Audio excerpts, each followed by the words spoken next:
Sandy de Boston, j'ai dit que je prenais tout le peuple petit à témoin. Parce que je pense que ça commence à être suffisamment grave. Ça ne relève plus simplement de la pure jalousie, ça devient sérieux. Dans cette vidéo, Marlène Mvuto répond à Sandy de Boston qui aurait diffusé via les réseaux sociaux des documents administratifs concernant sa demande d'asile. Entre preuves et recadrage, Marlène doit se justifier. Elle n'ira donc pas de main morte. Je vous invite à regarder cette vidéo jusqu'à la fin. Laissez vos avis en commentaire et surtout de liker. J'espère que vous allez bien.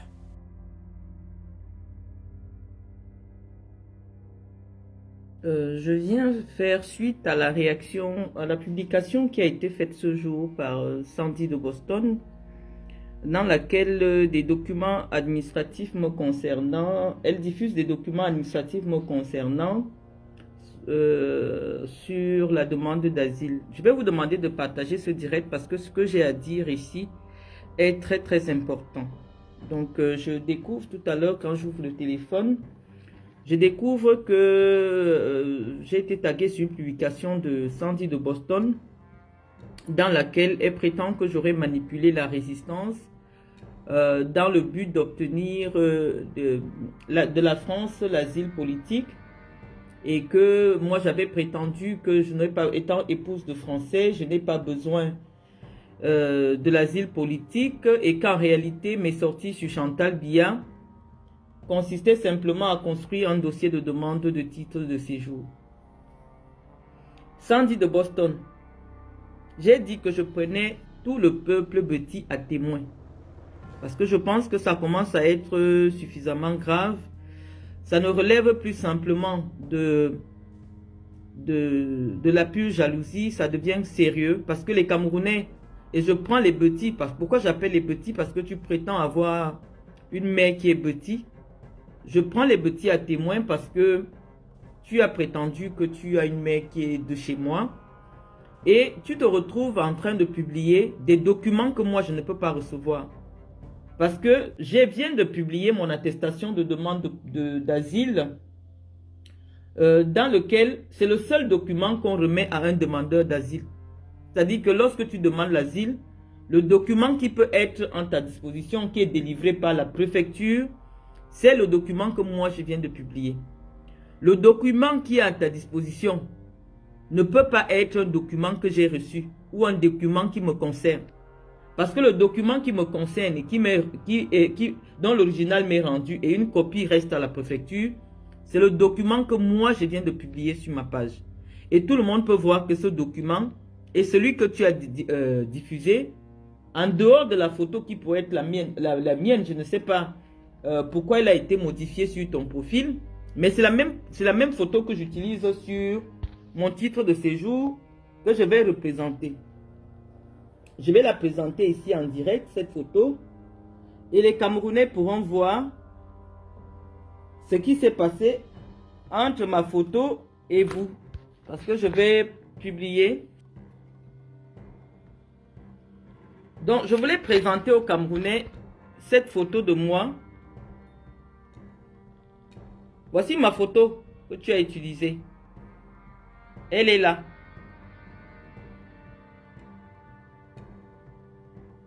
Et c'est moi-même qui l'ai prise. Voici ma photo. Sans maquillage, sans perruque, sans rien. Voici ma photo. Et voici mon titre de séjour. Donc, si ma vie, elle est menacée au Cameroun, malgré le fait que je sois titulaire d'un titre de séjour, malgré le fait que je réponde à toutes les conditions pour obtenir la nationalité française, j'estime simplement que moi, je veux garder ma nationalité camerounaise et que la procédure de protection pour que l'État français soit au courant que ma vie est menacée sur le territoire français, parce que mon titre de séjour, il est là, les Camerounais peuvent le voir. Vie privée et familiale. Je ne pense pas que les titres de séjour des demandeurs d'asile soient comme ça. C'est en ayant mon titre de séjour que je me suis présenté pour déclarer, après que Boris Berthold ait publié que les services secrets camerounais seraient à ma recherche, je suis allé faire le signalement auprès de la préfecture de Loire-Atlantique. Et donc, les Camerounais peuvent voir que les Bamileke ont des entrées dans les administrations françaises. Et ce sont les Bamileke qui ont décidé d'en découdre avec moi, simplement parce qu'ils ont vu que je ne pouvais pas soutenir la candidature de Maurice Kamto. Ça n'a pas de sens, les amis, de commencer à sortir des documents des administrations françaises. D'ailleurs, je vais copier ce document parce que moi, ma demande d'asile, je l'ai publiée. Il n'y a pas encore eu de réponse. La réponse est jusqu'en décembre 2024. Il n'y a pas encore une réponse qui me donne un statut d'asile. Donc, je ne sais pas qui de nous veut manipuler les Camerounais. Il n'y a pas encore eu de réponse. Zoé, s'il vous plaît, quittez ma page. Putain. Si vous n'aimez pas mes justifications, quittez ma page.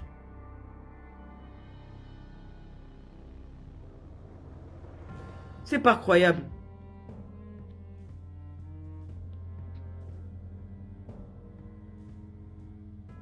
Vous partez me salir sur les pages Facebook et puis vous venez me demander pourquoi ces justifications.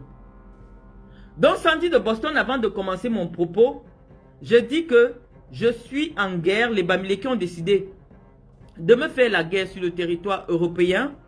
Et partout où ils se trouvent, que ce soit dans les administrations françaises, que ce soit partout, ils vous envoient des documents qui me concernent. J'ai publié mon attestation de demandeur d'asile. Ce n'est pas le même document que tu as publié. Donc, je ne sais pas où tu as publié ce document-là. Bon, ils ont bien compris qu'ils ne peuvent plus donner des documents qui me concernent à quelqu'un qui se trouve en France. Et toi, tu es en Angleterre, donc je ne peux pas porter plainte contre toi. La seule chose que j'ai à faire, c'est de venir présenter aux Camerounais à quoi ressemble une demande d'asile. Donc, voici ma demande d'asile que je présente aux Camerounais. Et les Camerounais constatent que ce n'est pas le document que tu as présenté.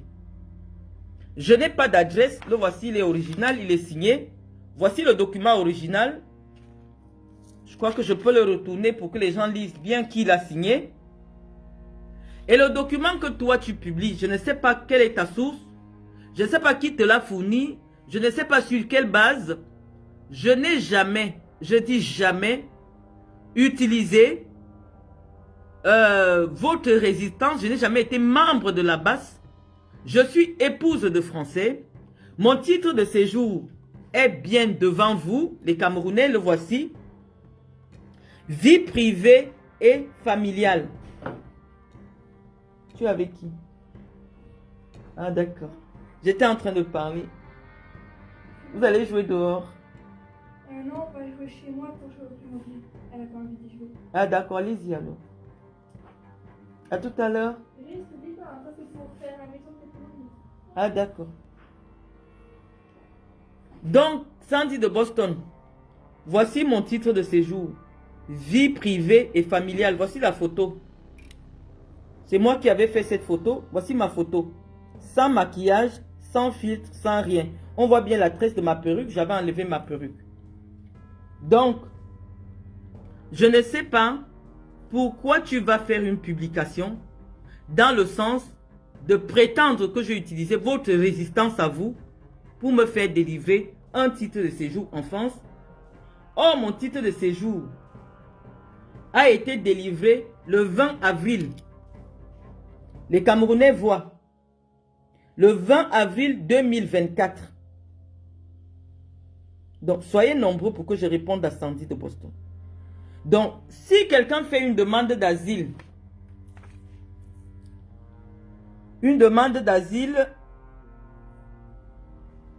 voici ça. Hein. On dit que j'ai demandé le 20 février. Donc, ton document n'est pas vrai.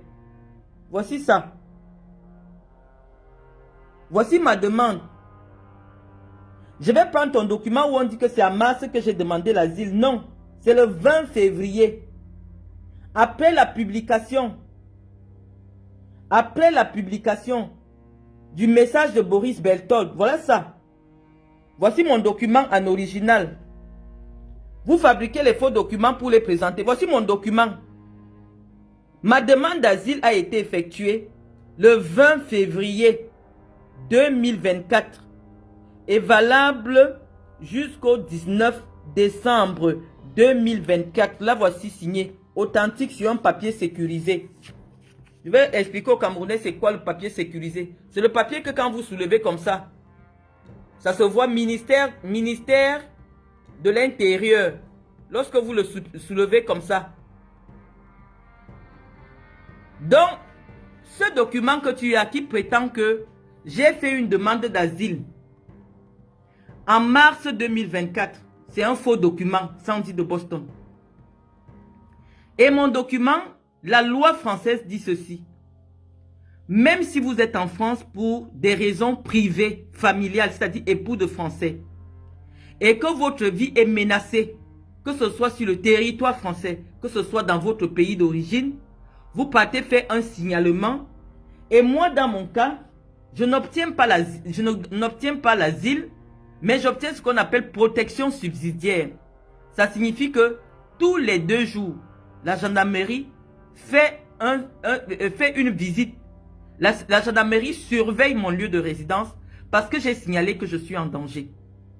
Mais ce que je voulais dire aux Camerounais, c'est simplement que la seule personne qui est dans la réelle opposition aujourd'hui au régime de Yaoundé, c'est moi. Parce que il a été prouvé que le petit groupuscule de Bamileke qui faisait semblant de combattre Paul Biya était en réalité en recherche d'opportunités, en recherche de relations avec le régime de Yaoundé.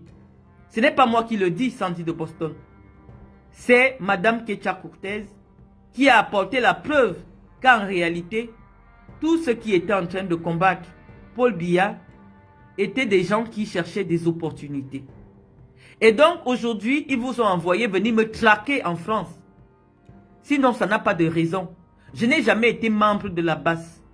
J'ai eu mes problèmes personnels avérés, preuve à l'appui, avec une proche de Chantal Biya et par ricochet Chantal Biya. Une proche de Chantal Biya qui m'a fait filmer, qui a envoyé des gens de la GP chez moi, me casser, m'humilier, alors que je ne lui avais rien fait, simplement parce qu'elle se vengeait de ma mère, qu'elle a escroqué. Et ma mère a déposé une plainte au CED contre elle. Et pour se venger, des éléments de la GP sont arrivés chez moi, ont tout cassé, m'ont filmé, m'ont mis sur les réseaux sociaux et lui ont donné la preuve qu'elle a renvoyée à ma mère en disant « Voilà le résultat de ta méchanceté ». Cette proche de Chantal Biya, c'est Madame Medoulou, sa dame de compagnie. C'est-à-dire qu'une personne qui ne peut pas agir sans l'aval de Chantal Biya. Voilà ce qui m'est arrivé. Et ce n'est que de cela que j'ai parlé. Et ce n'est que de ça que je parlais sur ma page. Lorsque le 20 février, Boris Berthold sort l'information selon laquelle le directeur du cabinet civil Vondayolo aurait demandé aux agents de la DGRE de me traquer partout où je suis. Nous disons aux Camerounais que la DGRE travaille essentiellement à l'étranger. Quelques opérations se passent au Cameroun, mais l'essentiel de son opération se passe à l'étranger. DGRE, Direction Générale des Recherches Extérieures. C'est ainsi que je suis allé déposer ma demande de protection internationale. Parce que demande d'asile, c'est une demande de protection internationale. Elle n'a pas encore été répondue. Elle ne m'a même pas encore été accordée parce que la préfecture m'a dit, étant donné que vous êtes en situation régulière sur le territoire français, votre procédure est une procédure normale, votre demande a une validité jusqu'en décembre 2024. Ça signifie que si jusqu'en décembre 2024, ma vie est toujours en danger, des mesures plus importantes vont être prises pour me protéger. Et voilà, vous vous retrouvez avec un dossier que moi-même je n'ai pas. Parce que le seul papier qu'on m'a rendu, c'est cette attestation-là. Vous vous retrouvez avec cette demande-là Et vous dites que moi j'aurais obtenu l'asile politique. Non, il n'y a pas encore eu de réponse. L'OFPRA ne m'a pas encore accordé le statut de réfugié politique. Donc, Sandy de Boston, de nombreux Camerounais, que ce soit dans le cadre de prétendre qu'ils sont homosexuels ou alors ceux qui fuient des répressions politiques, savent à quoi ressemble la procédure de demande d'asile, le document qu'on prouve, qui vous prouve que désormais la France vous a accordé le statut de réfugié politique. Ce n'est pas mon cas. Je crois que les Junior Zogo, comment tu l'appelles, J. Rémy Ngono et toutes ces personnalités qui s'expriment sur la politique au Cameroun savent à quoi ressemble le titre de séjour de quelqu'un qui a obtenu la demande d'asile.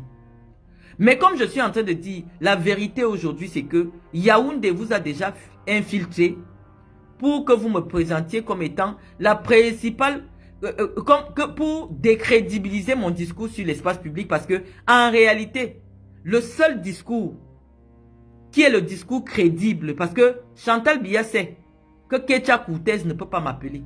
Moi, je connais Ketia Koutez dans le domaine du football. Elle ne peut pas m'infiltrer. Motaze ne peut pas m'appeler. Personne ne peut m'appeler à Yaoundé. Et donc, on sait que la personne qui a une certaine pertinence, parce que j'ai été à l'intérieur de ce régime. Je connais, pas que j'ai été membre du gouvernement, mais j'ai grandi avec des gens de ce régime. Dans la maison de gens de ce régime. Et donc, quand je dis quelque chose, c'est une chose qui est vraie. Et on vous a payé, Sandy de Boston, pour venir sur Facebook, décrédibiliser mon discours, dire qu'en réalité, il n'y a personne, aucun membre de la diaspora n'est contre le fait que Paul Biya se représente en 2025, qu'en réalité, ceux qui font semblant d'être contre le président sont des gens qui cherchent des opportunités. Mais moi, je m'en fous. Mais la crainte ici est que les Bamileke, ce sont les Bamileke qui me combattent. Et je ne comprends pas pourquoi. Toi, tu es une fille Bamileke. Tu te retrouves avec un document, avec ma photo. Un document même que je n'ai pas. La seule photo que j'ai fournie à l'administration française, c'est la photo qu'on retrouve sur mon titre de séjour que je viens de publier. Comment tu te retrouves avec un... Sachant comment on fait les photos pour l'administration, c'est-à-dire que c'est un numéro que tu communiques. Ce n'est même pas une photo que tu donnes. Donc forcément, si tu as un document avec ma photo dessus, c'est un document qu'un Bamileke à l'intérieur. Et ce document-là, comme je ne l'ai jamais déposé à la CAF, je ne suis pas locataire de la CAF.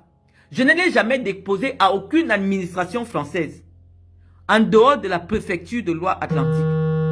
Donc les Camerounais doivent comprendre qu'aujourd'hui, en réalité, la seule vraie opposante au régime, c'est moi. Et on vous finance pour venir me salir sur les réseaux sociaux. Moi, je n'ai pas obtenu encore l'asile politique. Mais je suis en situation régulière.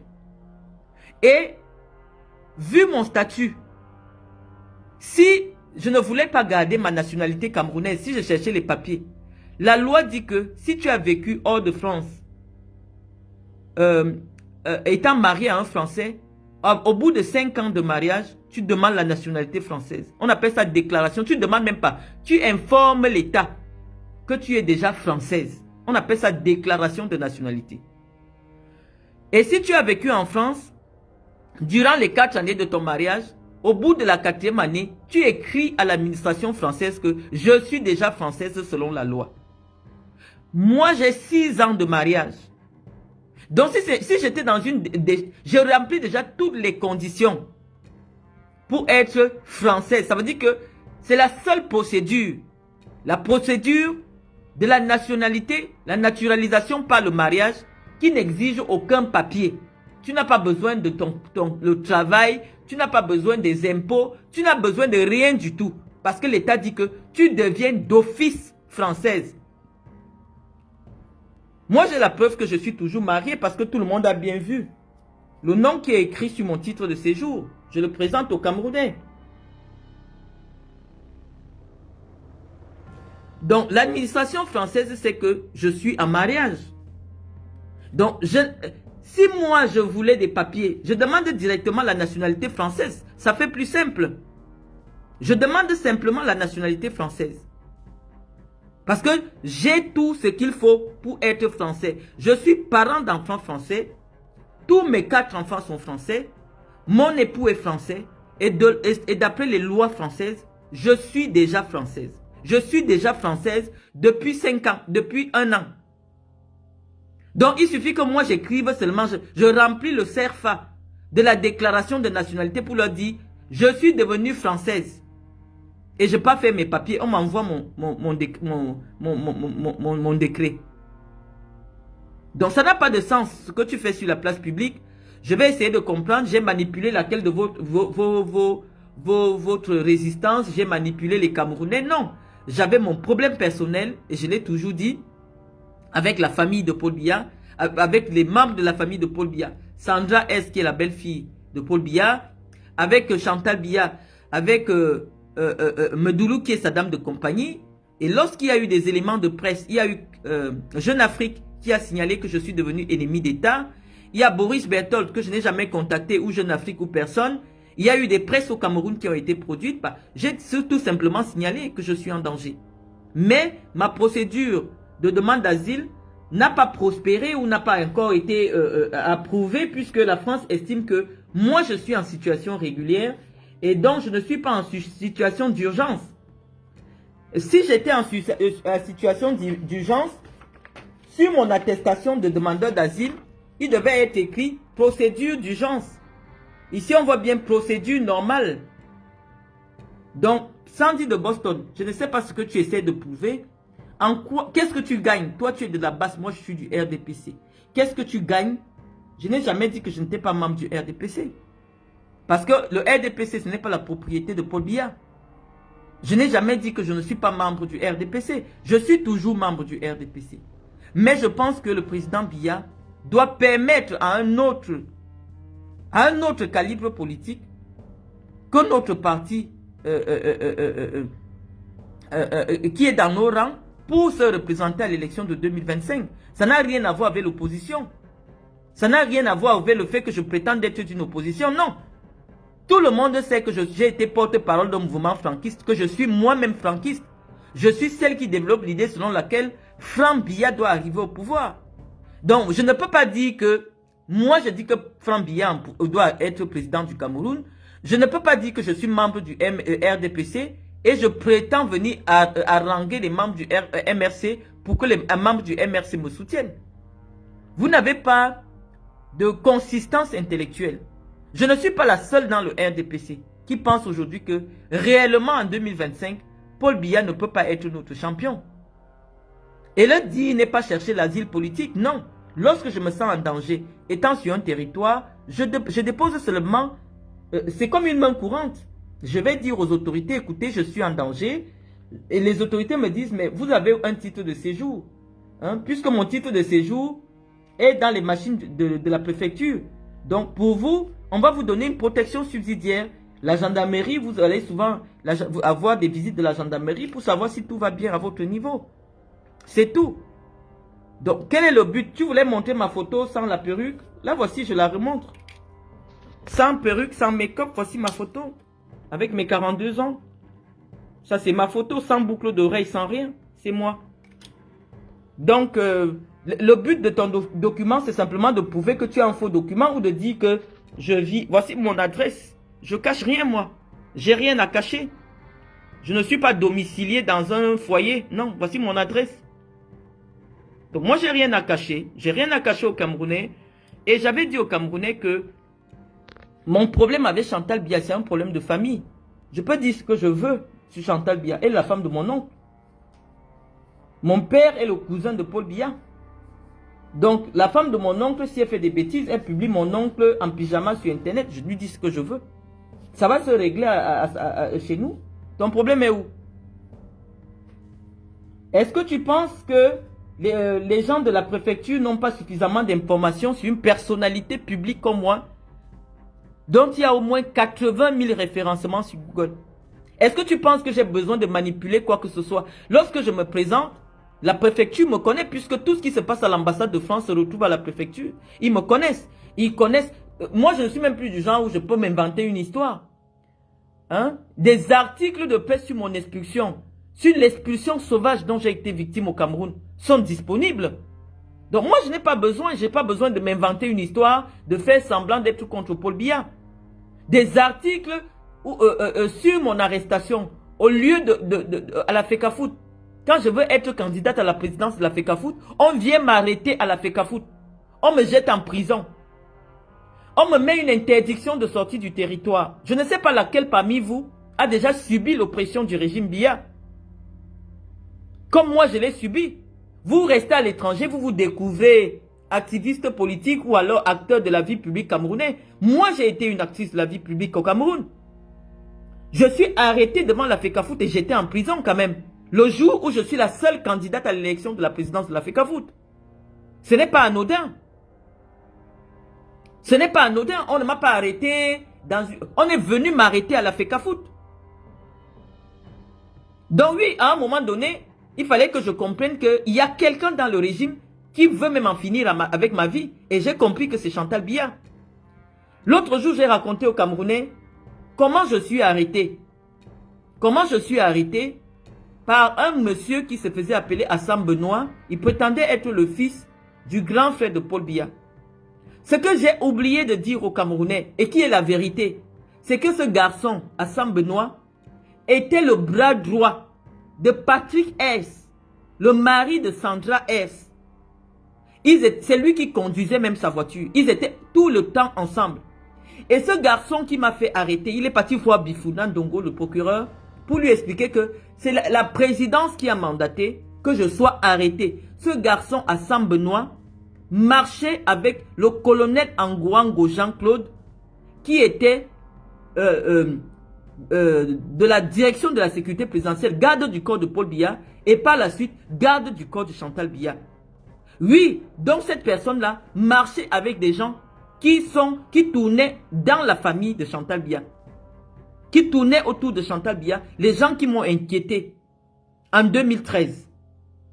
Mais moi, par naïveté, j'ai continué de croire que c'est le hasard. Non, le hasard n'existe pas. Le hasard, ça n'existe pas.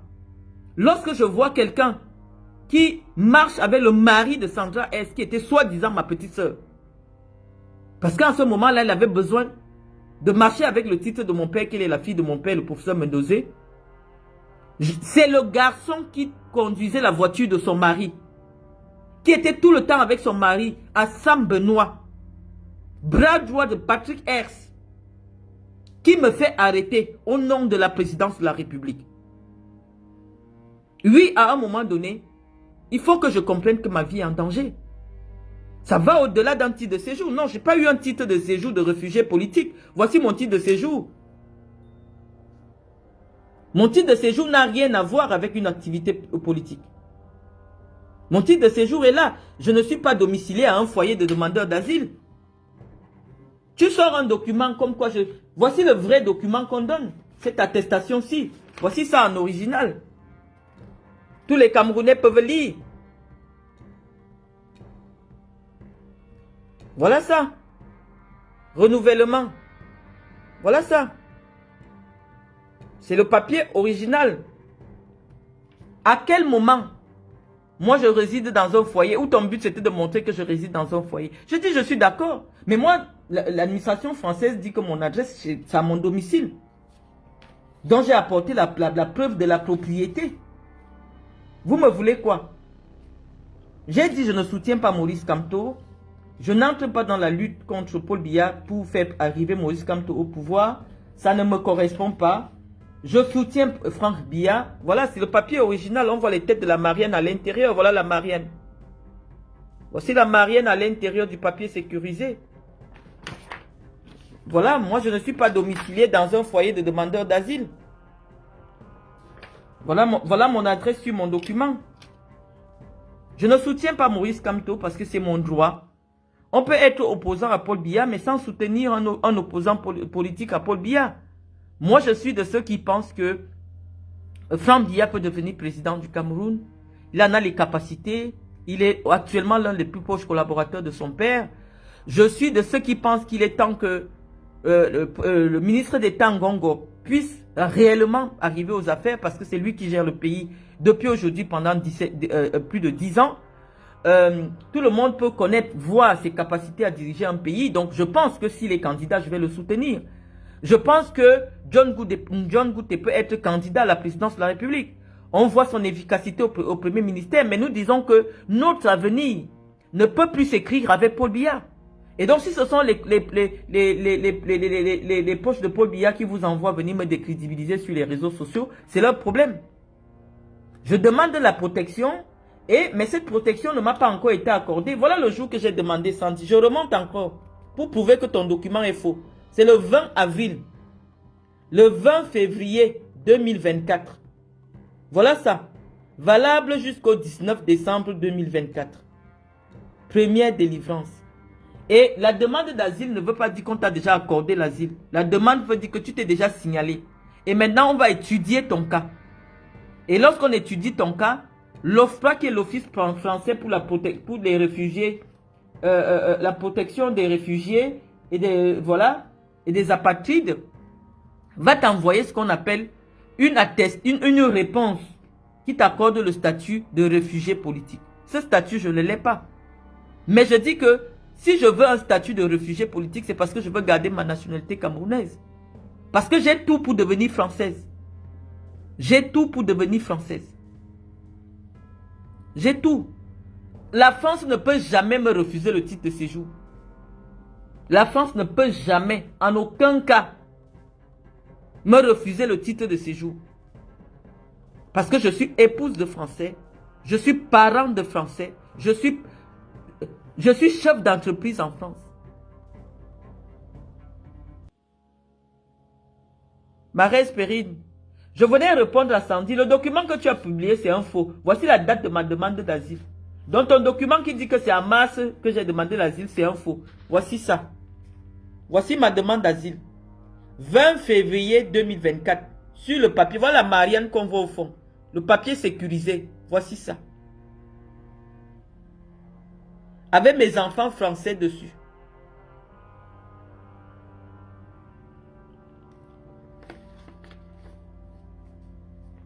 Donc, Sandy de Boston, si tu veux venir entrer en compétition avec moi, j'ai dit, je veux voir simplement ton bac et puis on va continuer. Mais lorsque vous publiez une fausse information en ce qui me concerne, je viens, je publie la réponse. Je ne lisais pas vos... Je vais lire vos réponses. BP Dogo, c'est parce qu'en réalité, la personne la plus crédible pour démontrer que Paul Biya ne peut plus être président, c'est moi. Ils ont été payés. Les Bamileke sont en politique pour les intérêts. Ils ne sont pas pour des intérêts pécuniaires. Les Bamileke ne sont pas en politique pour des intérêts intellectuels, pour des intérêts patriotiques. C'est Kecha Koutez. Écoutez le discours de Kecha Koutez. Elle dit que elle a demandé à ses petits frères que vous êtes dans l'opposition, pourquoi? Elle dit qu'elle a dit à Kamwa, viens au Cameroun, tu peux aller enterrer ta mère. Parce qu'elle sait que tout le combat de Kamwa, c'est simplement parce qu'il veut voyager au Cameroun. Ce n'est pas un combat idéologique. Ce ne sont pas des gens qui sont élevés intellectuellement pour mener des combats idéologiques. Des combats dans le sens de dire que l'État camerounais doit orienter sa politique sociale, doit orienter sa politique économique. Non, ce sont des gens qui n'ont pas des convictions politiques. Ils ont des convictions alimentaires. Et c'est la raison pour laquelle Kecha Koutez, lorsqu'elle est venue s'adresser aux Bamileke de la diaspora, elle leur explique qu'il y a des opportunités pour vos intérêts alimentaires. Leur problème, ce n'est pas le Cameroun. Leur problème, c'est des intérêts alimentaires. Elle a cité un Félix, si c'est quoi là? Lui, parce qu'on a permis qu'il ouvre une école. Non, il n'est plus dans l'opposition. Je vous ai dit que les boules ne sont pas dans l'opposition ou les boules ne sont pas en politique pour des raisons alimentaires. Et c'est pour ça qu'aujourd'hui, le vrai caillou dans la chaussure du régime, ce n'est pas toi. Tu ne peux pas venir me combattre, Sandy. Tu ne peux pas vouloir venir m'humilier sur la place publique. Toi, tu combats que Paul Biya doit partir. Moi, je combats que Paul Biya doit partir. Nous devions être en convergence. Pourquoi tu m'humilies sur les places publiques? Pourquoi tu cherches à me salir sur la place publique? Toi, tu dis que Paul Biya doit partir.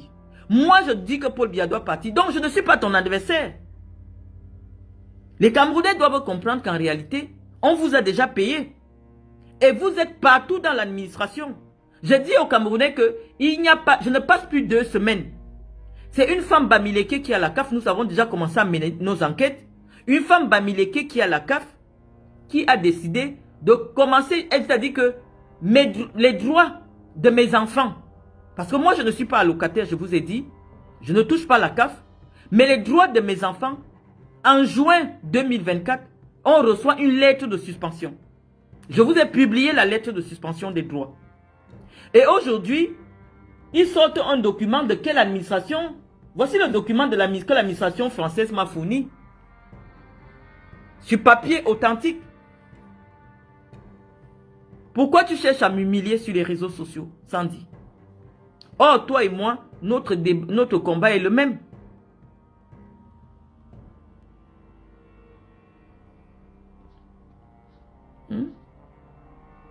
Moi, je ne comprends pas. Je ne comprends pas, les amis. Nous sommes ici parce que ça ne marche pas au pays. Et nous expliquons au président que sa politique ne permet pas à des jeunes chercheurs comme moi, des intellectuels comme moi, des femmes même qui ont du potentiel, qui ont travaillé dans des hôpitaux en Europe. Nous avons envie de rentrer dans notre pays. Mais la politique de Paul Biya ne nous permet pas de nous développer. Je suis rentré au Cameroun. Vous avez entendu, avec au moins 55 millions pour aider les femmes à créer des projets, pour se développer, de l'argent que je donnais gratuitement. Mais on vient me combattre parce qu'on dit que je veux imiter Chantal Biya avec la fondation. Est-ce que vous trouvez que c'est normal? Dans un pays comme la France, il y a au moins 10 000 fondations. Toutes les sociétés, toutes les entreprises, vous allez voir Fondation Orange, Fondation Danone, toutes les personnalités publiques ont des associations pour aider, pour utiliser leurs relations pour aider. Moi, je viens au Cameroun, rien que mon mari, c'est cette Bamileke qui se trouve au niveau des finances publiques qui a donné les documents fiscaux de mon mari. Mon mari a donné 55 millions. Les entreprises, les différentes entreprises que mon mari m'a permis de contacter m'ont donné plus de 100 millions. Les membres de la famille de mon mari m'ont donné, je vous dis que chaque année, rien que les entreprises de mon faux beau-père me donnent 150 000 euros.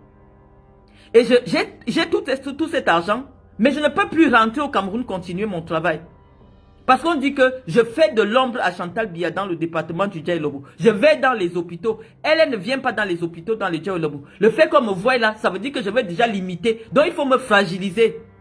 Voilà pourquoi les femmes là se sont mélangées sur moi au Cameroun. Jusqu'à vouloir me souiller. On dit que je vais l'imiter. Pourquoi je dis que Fondation Marlène Mvoutou? Ça veut dire que j'imite Fondation Chantal Biya. Vous voyez des choses de pauvreté intellectuelle. Tout le monde a le droit d'avoir son association. Samuel Eto'o a une fondation. Toute l'humiliation que j'ai subie au Cameroun là, parce qu'on dit que je veux imiter Chantal Biya. Que je me comporte comme une première dame.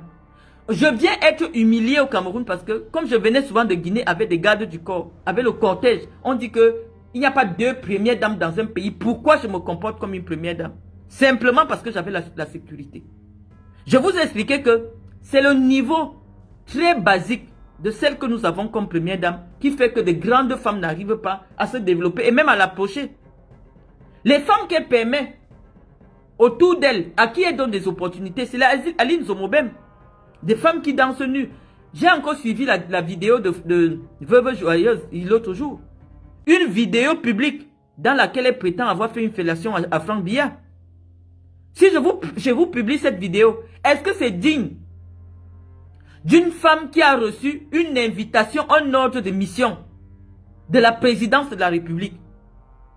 Veuve Joyeuse, il y a 2 jours, elle fait une vidéo pour expliquer comment le sexe de Franck Biya est. Et elle dit que quand elle était à Douala, elle faisait la prostitution à Douala, elle a fait une fellation à Franck Biya. Une telle vidéo, on peut dire qu'elle est folle. Non, mais elle a un document de l'État. Un document de l'État du Cameroun qui dit qu'elle a été mise en mission. Mais les femmes comme nous essayons un peu de nous démarquer. Nous venons avec des projets.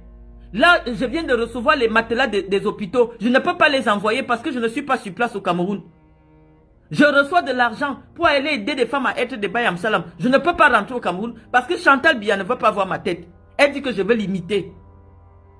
La seule façon de ne pas vouloir imiter Chantal Biya, c'est de danser nu sur Internet. C'est d'être dans des clashs à la con. Comme les Lolo Fodja. Oui, en ce moment-là, elle vous donne des opportunités. elle vous demande de faire la vidéo pour lui dire ce que vous voulez faire dans la vie. À quel moment Chantal ne va pas dire qu'elle ne me connaît pas? À quel moment Chantal Biya demande que allez dire à Marlène que je vois ce qu'elle fait dans le Djei Lobo. Je vois qu'elle a déjà mis les groupes électrogènes dans au moins 10 villages. Demandez-lui comment je peux faire pour la soutenir. Non. Elle se met avec ses copines lesbiennes là. Elle se met à dire que salissons Marlène. Voilà ce que Chantal Biya fait. Parce qu'elle me connaît. Elle va raconter à ses copines que moi je sortais avec mon père. Voilà ce que Chantal Biya fait. Et donc oui, c'est mon problème personnel avec elle. Parce que moi je la connais. Je l'ai vue avec mon père. Je l'ai vue très proche de mon père. Et elle est proche. Elle peut demander à Serge, elle peut demander à Gérard que Marlène est qui pour toi. Gérard lui dira, mon père m'a dit que Marlène c'est sa fille. Mais Chantal Biya me fragilise au Cameroun.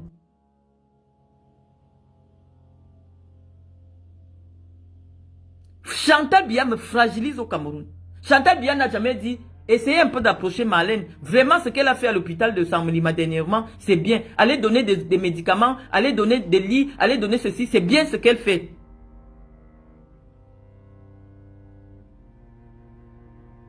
La demande d'asile est une demande de protection, c'est une demande de protection. Vous savez que lorsque quelqu'un me dit, Rebecca me dit, je viens d'arriver dans le direct, mais Marlène, pourquoi tu demandes l'asile et pourtant tu peux demander la nationalité? Je vous ai déjà dit que moi j'ai étudié le droit et je n'agis pas comme vous. Généralement, 80% des Camerounais qui demandent l'asile, c'est des illettrés. Je vais vous expliquer en matière de droit. Tant que je n'ai pas la nationalité française, parce que lorsque vous faites, même si je fais la demande de nationalité française, elle a une durée pour que je reçoive la réponse. La durée peut être de 6 mois ou de 3 mois, ça dépend de la célérité avec laquelle mon dossier sera traité. Mais avant que ma nationalité ne sorte, le Cameroun peut demander un mandat d'extradition. C'est-à-dire comme ce qui s'est passé avec Ramon Kota. Si je ne suis pas française, je vais être extradée parce que je suis camerounaise. Et donc pour éviter toute extradition, je dois être demandeur d'asile. Parce qu'en ce moment-là, c'est les conventions internationales qui me protègent en France. Parce qu'on ne peut pas extrader quelqu'un qui est réfugié politique, qui est réfugié de manière légale.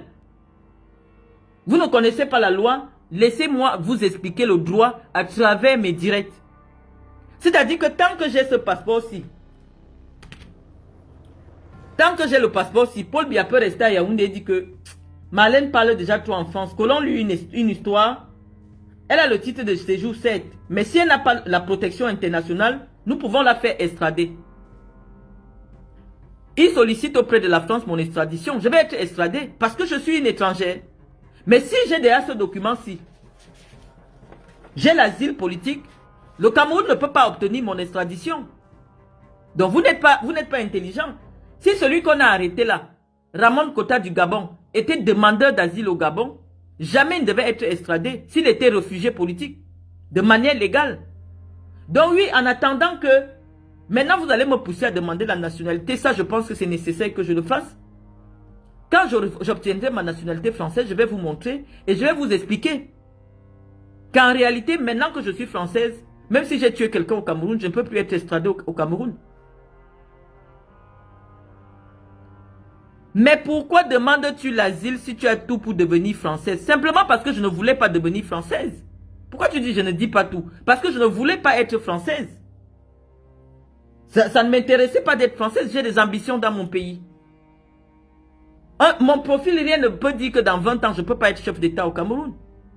Peut-être que je serai la première femme du Cameroun à être chef d'État. Mais je ne peux pas être chef d'État en ayant une nationalité étrangère. Les lois évoluent. Si ça se trouve d'ici 10 ans, quelqu'un va dire pour être président de la République, il ne faut pas avoir une autre nationalité. Et si moi je veux être un jour candidate à la présidence de la République au Cameroun, il ne faudrait pas que j'ai une autre nationalité. Donc ce n'est pas qu'on ne vous dit pas tout. La vie, ce n'est pas pour obtenir des papiers. Voilà mes enfants. Tous mes enfants, je vous présente leur passeport. Mes enfants sont français. Quel est le motif pour lequel, pour quelqu'un qui a déjà le titre de séjour, de ne pas demander la nationalité? Quelqu'un qui est marié. Vous voulez dire que je suis divorcé? Non, même si je suis divorcé. Moi, je suis ascendant de français. Les parents de Français demandent la nationalité française.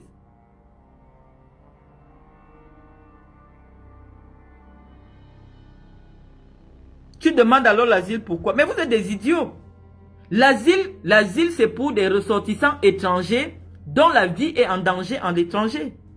L'asile n'est pas fait uniquement pour avoir le titre de séjour. Le titre de séjour est la conséquence, est la suite pour quelqu'un qui a obtenu son statut de réfugié. Il y a des gens comme moi qui avons des titres de séjour vie privée, vie familiale, comme tout le monde peut lire ici. Voilà ça. Voilà mon titre de séjour. Ce n'est pas écrit réfugié politique. On dit motif vie privée et familiale. Donc j'ai mon titre de séjour, mais je demande la protection.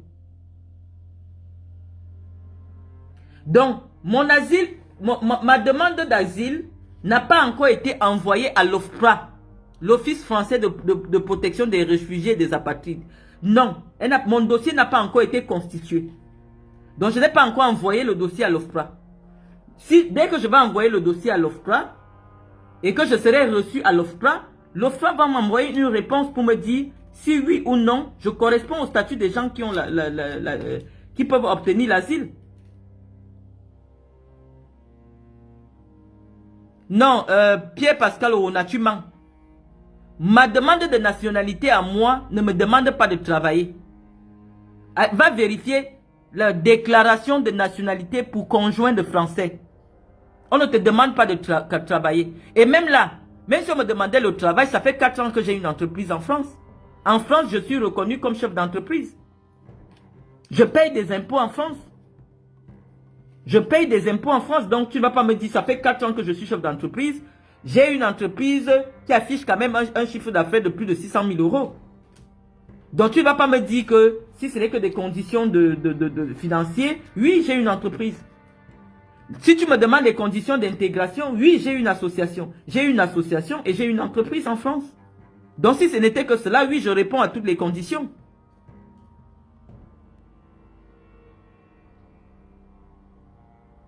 Quelqu'un me dit, montre entièrement ton titre de séjour. Tu vas le copier pour aller falsifier. Voici mon titre de séjour.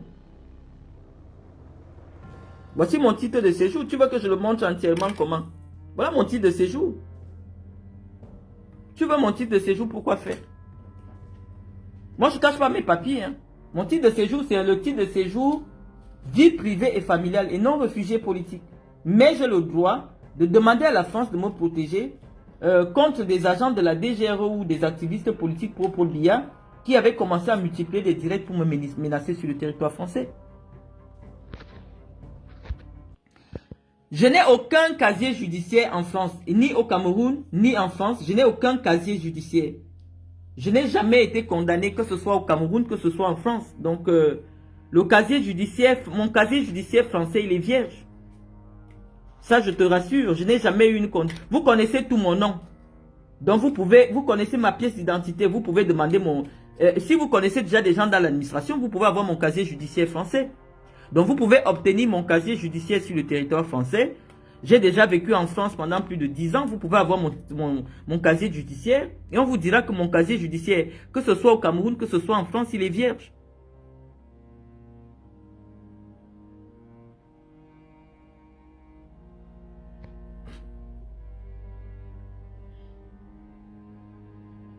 Tu es une femme, ta nationalité camerounaise ne souffre de rien. Je dis que vous et moi, nous n'avons pas les mêmes projets.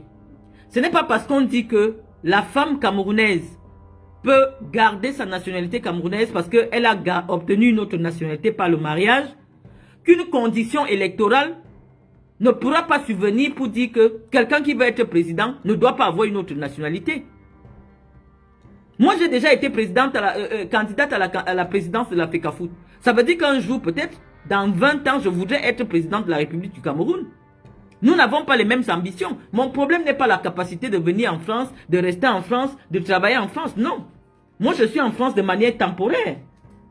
Voilà ce qui est écrit sur mon titre de séjour. Je suis en France de manière temporaire.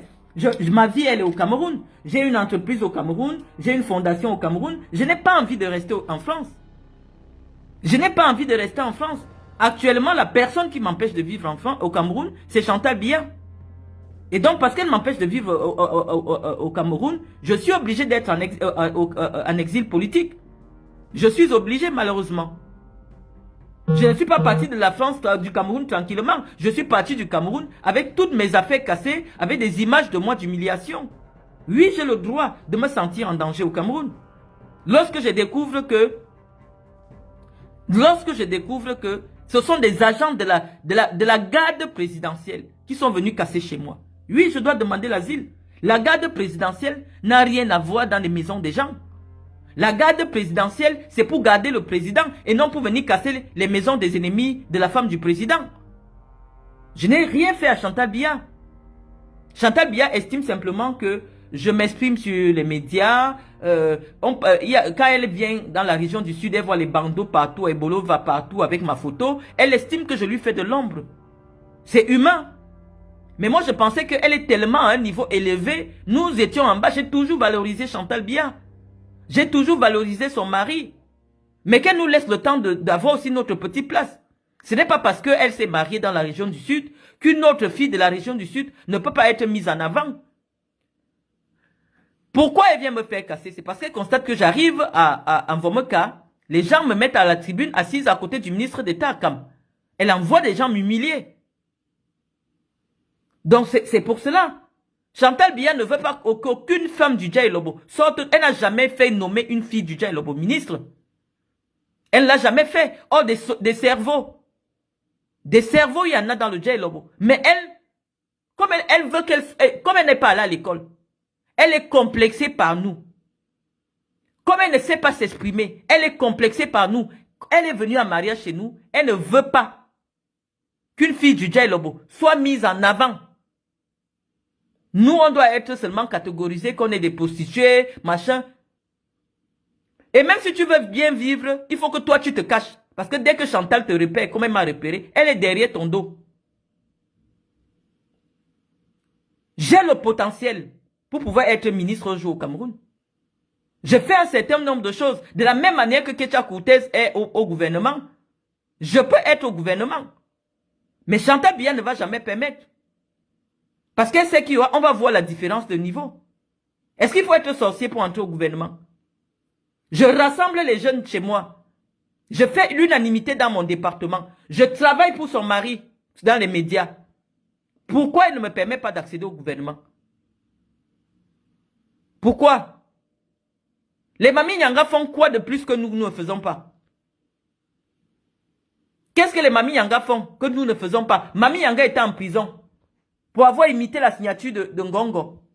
Elle a été condamnée, mais aujourd'hui elle est sénatrice. À quel moment Chantal Biya demande qu'on vienne nous chercher pour nous donner des postes politiques? Nous nous battons dans l'espace public pour soutenir son mari. Est-ce qu'on fait la politique pour rien? On fait la politique parce qu'on veut les retombées politiques. C'est bien ce que Ketia Koutez dit. Vous ne pouvez pas passer le temps à soutenir quelqu'un. Vos petits frères sont brillants. Nous, on doit payer les places pour entrer à l'ENAM.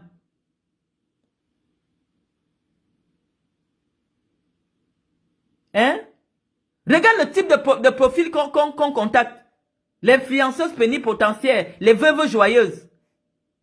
Alors que les valeureuses femmes du Dja Lobo, qui peuvent s'asseoir et parler, existent. Mais comme elle a honte de nous, elle est complexée par nous. Son niveau, c'est niveau 3e. Elle dit que je vais m'asseoir avec vous. Je vais dire quoi? Elle appelle les... Mami Nyanga n'a que le CP. Ketia Koutez a le BPC ou le BTS. Personne n'a même vu, mais elle dit qu'elle a le BTS. Ketia Koutez n'a pas mon niveau. Ketia Koutez n'a pas mon éloquence. Ketia Koutez n'a pas ma pertinence en matière de sciences politiques. Elle n'a jamais étudié la science politique. Elle n'a jamais étudié le droit. Mais elle est ministre. Elle est ministre. Pourquoi? Parce que Chantal Biya, si elle veut valoriser une femme, si elle veut qu'on promeuve une femme, c'est une femme qui n'a pas de machin. La seule femme du Sud qui est ministre aujourd'hui, elle a été major à l'ENAM. Je ne sais pas si vous savez ce que c'est que major à l'ENAM. La ministre des Télécommunications. Major à l'ENAM. Lorsqu'il est question de promouvoir une femme du Sud, non, on ne peut pas chercher des femmes avec les profils de Mami Nyanga. Ça veut dire qu'un profil qui s'impose à elle. Elle pouvait nous réunir. Depuis des années, on se bat dans l'espace public pour son mari. Elle pouvait dire, oui, réunissons les femmes quand même. Qui ne se souvient pas de mon soutien à Paul Biya en 2018? Qui ne se souvient pas comment je me suis mouillé le maillot? Mais je n'ai pas demandé une récompense politique. Quand bien même je peux la réclamer. Je peux réclamer un poste de député chez moi. Le monsieur qui est député aujourd'hui, Bindoua, il fait quoi de plus? Il fait même quoi aux populations chez moi? Mais parce qu'on dit que c'est lui qui parle souvent là-bas, il porte le sac de Vondaïolo. C'est lui qui est le député. Chantal Biya ne veut pas nous voir. Et celle qui était députée, c'est la femme de Ndeng, le monsieur de Buka Voyage. Une femme qui n'a même pas le BPC. Chantal Ndeng, là on l'appelle Chantal, ou c'est son vrai nom, mais on l'appelle Chantal. Elle n'a pas le BPC. Elle a été députée du Dja Lobo. Elle n'est même pas de chez nous. Oui, elle est venue épouser un métis qui était de chez nous. Mais elle a été députée de ma ville, Samelima. Elle n'a même pas le bac. Elle n'a pas atteint la classe de terminale. Elle a été députée. Mais nous là, nous qui avons les longs cléons, Chantal Biya ne veut pas nous voir.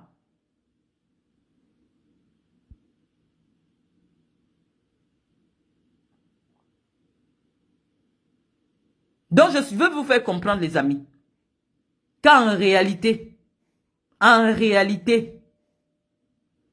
moi je suis venu me plaindre de Chantal Biya pour mon problème personnel. Rien à voir avec la basse. Je n'ai jamais dit à aucun jour qu'un jour je suis de la basse. Non, je dis qu'actuellement là, même si c'est Kamto qui est candidat, en 2025, face à Paul Biya, Kamto sera élu. Parce que Paul Biya n'a plus rien à apporter aux Camerounais. Paul Biya a tout donné. Paul Biya aujourd'hui est en otage entre les mains de sa famille, qui lui coûte cher. Donc oui, forcément, sa famille veut qu'il continue à rester au pouvoir. Donc, cherche ton asile doucement. Vous croyez que l'asile, ça apporte quoi? L'asile, ça apporte un titre de séjour simplement. Pour des gens qui veulent le titre de séjour. Mais voici mon titre de séjour. J'ai déjà le titre de séjour. Donc, je ne parle pas de politique pour obtenir un titre de séjour. Hein? Pourquoi vous cherchez à me décrédibiliser sur l'espace public? Les gens qui suivent Sandy, les gens qui soutiennent Sandy ne peuvent jamais me soutenir.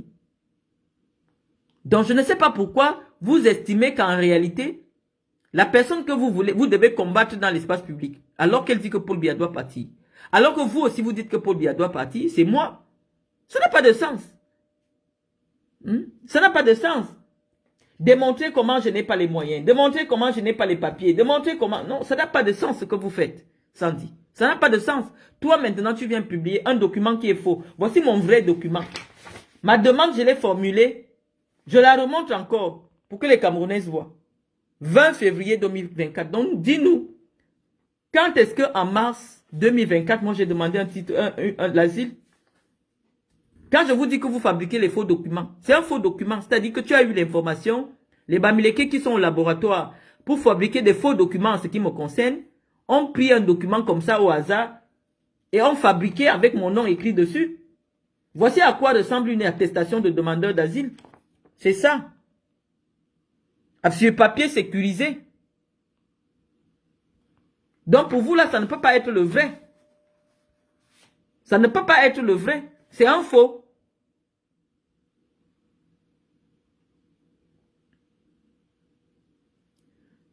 Rodrigue Chinda, tu veux voir quoi la date d'expiration?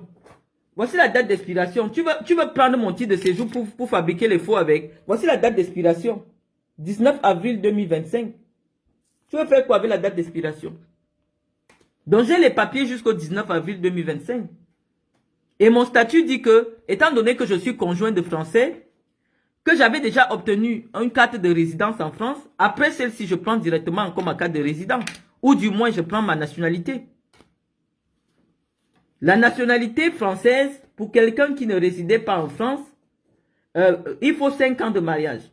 La nationalité française, pour quelqu'un qui réside en France, c'est pour quelqu'un qui a 4 ans de mariage. Et en ce moment-là, moi, étant donné que je réside en France depuis plus de 6 mois, si je demande la nationalité française, c'est, que ce soit au Cameroun, que ce soit ici, mon extrait de casier judiciaire est vierge. Il faut qu'on vous dise que j'ai demandé la nationalité, on m'a refusé. Je ne demande pas la nationalité. Vous venez vous plaindre sur moi. Alors que j'ai tout pour demander la nationalité. J'ai même déjà le titre de séjour. Pourquoi j'ai seulement signalé parce que les gens m'ont conseillé que non. Comment on dit que les gens de la DGRE sont derrière toi? Signale aux autorités françaises, signale au ministère des Affaires étrangères que ta vie peut être en danger dans leur pays. Et c'est ce que j'ai fait. Mais la procédure de demandeur d'asile n'a pas encore abouti parce que il faut que l'OFPRA reçoive mon dossier, que l'OFPRA me convoque à Paris. Depuis que vous me voyez ici sur ma page, ce n'est qu'en décembre que j'étais à Noël à Paris. Je ne suis jamais revenu à Paris. Donc il faut que je vienne à Paris parce que l'audition se fait à Paris. L'audition, c'est qu'on t'écoute, on te demande pourquoi tu veux l'asile. Et devant un jury, tu t'exprimes sur la nécessité que tu obtiennes l'asile. Et c'est ce jury-là qui va, devant une personne, un examinateur, un instructeur, ça peut être 2 personnes, ça peut être 3 personnes, tu fais ton exposé. Et en fonction de ton exposé, tu poses les éléments probants. Et c'est à partir de ça qu'on statue et on t'envoie maintenant, on te dit que désormais tu as un statut de réfugié politique. Et maintenant sur ton titre de séjour, ce sera écrit réfugié politique. Moi, mon titre de séjour, c'est vie privée, vie familiale. Je n'ai jamais été condamné. Je n'ai jamais été condamné, que ce soit en France, que ce soit au Cameroun. J'ai jamais été condamné. Donc nous n'avons pas la même ambition. Moi, c'est pour me protéger parce que ce papier te protège en France. J'ai un titre de séjour que j'ai obtenu au mois d'avril. J'ai le titre de séjour. J'ai ma demande d'asile dont je n'ai même pas encore constitué le dossier pour l'envoyer à l'OFPRA. Et lorsque l'OFPRA recevra mon dossier, si c'est nécessaire, parce que je pense que avec le harcèlement que vous me faites, je pense qu'on va plutôt passer à l'étape supérieure qui est la demande de nationalité. Donc, lorsque je fais la demande de nationalité, je pense que ça prend entre 3 mois pour répondre. Je vais vous amener mon décret. Ma nationalité est de droit. Ce n'est même pas, on ne demande pas. Parce que la loi dit que si la France veut me refuser ma nationalité, c'est le ministre qui doit m'écrire pour me dire pourquoi il ne veut pas me donner ma nationalité. Parce que ma nationalité est une nationalité de droit.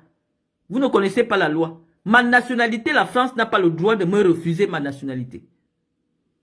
Parce que c'est dans la loi. On ne demande pas l'avis de quelqu'un. On dit que à l'heure actuelle, je suis assise là. Je suis déjà française. Donc je dois seulement écrire aux autorités pour leur dire je suis déjà française. Ça s'appelle déclaration de nationalité. Moi, ma demande n'est pas une demande de naturalisation. C'est les gens qui sont ici, qui sont parents d'enfants français ou qui travaillent en France, qui font ce qu'on appelle demande de naturalisation. Mais moi, étant donné que je suis conjoint de Français, ayant rempli le nombre d'années, je déclare que je suis déjà française. Ce n'est pas la même procédure. Donc, à l'heure actuelle, là où je suis assise là, je suis déjà française. Maintenant, c'est à moi de faire la procédure, de leur envoyer mon vrai acte de naissance camerounais. Et ce que vous ne savez pas, c'est que dès que je vais envoyer mon acte camerounais, ils vont confisquer mon acte de naissance camerounais. Et comme moi, je ne sais pas faire le faux, comment je vais faire pour avoir un deuxième acte de naissance pour faire ma carte d'identité pour être chef d'État?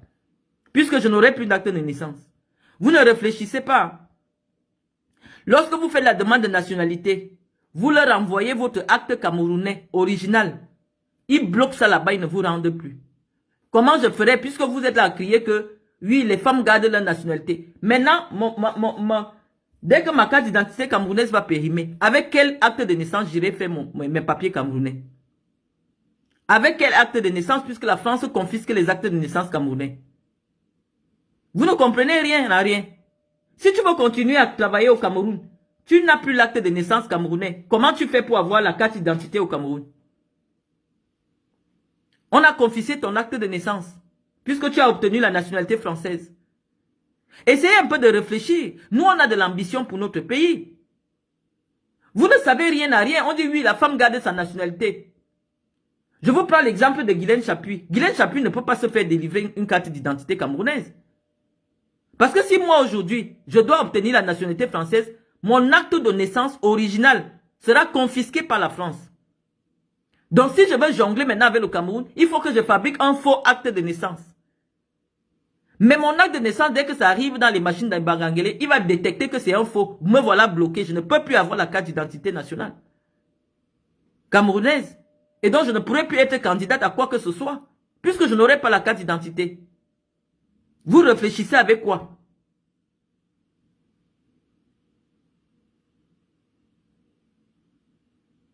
Arrête de parler du nom de la première dame. C'est le leitmotiv que tu as coûté. Pourquoi ce sont les Bamileke qui... Chantal Biya, c'est la femme de mon oncle. Je parle d'elle matin, midi, soir. Comme je veux. Ça ne vous concerne pas. Chantal Biya est la femme de mon oncle. Je parle d'elle comme je veux, quand je veux. Et voici mes papiers que j'ai. Je ne cherche pas les papiers. Vie privée, vie familiale. Ketia Koutez a laissé l'argent. Allez dire que Marlène Mvoutou. Attendez, je prends le chargeur. Allez dire que Marlène Mvoutou. Personne ne combat Paul Biya. Tous les Camerounais veulent que Paul Biya se représente. Marlène Mvoutou, si elle combat Paul Biya, c'est parce qu'elle veut les papiers. J'ai déjà les papiers. J'ai les papiers. Les amis, attendez, je mets le téléphone à la charge. Malheureusement, je n'avais pas prévu de faire le direct. Je n'avais pas prévu un direct. Donc, je vous ai dit, quand vous faites voir sur vos pages à 100 000 abonnés avec mon nom, moi aussi je viens, je dis ma part. Je dis ma part.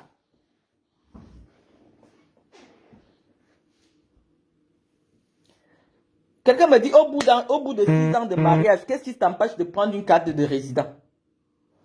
Qu'est-ce qui m'empêche de prendre une carte de résident?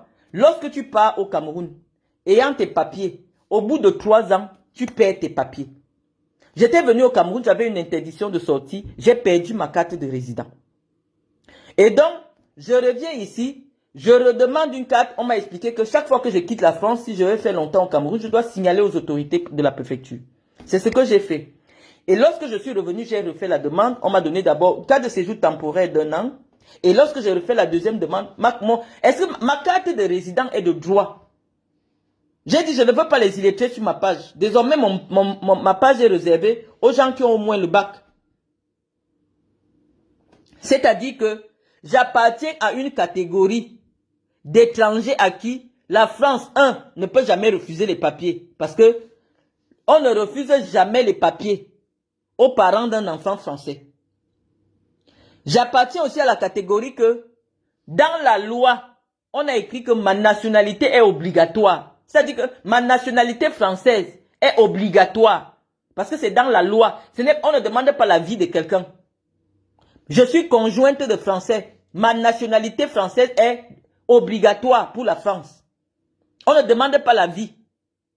C'est toi qui informes les Français que je suis déjà français. C'est pour ça que cette procédure s'appelle déclaration de nationalité. C'est toi qui déclares. Tant que tu ne les déclares pas, eux ils ne sont pas, ça ne les dérange pas.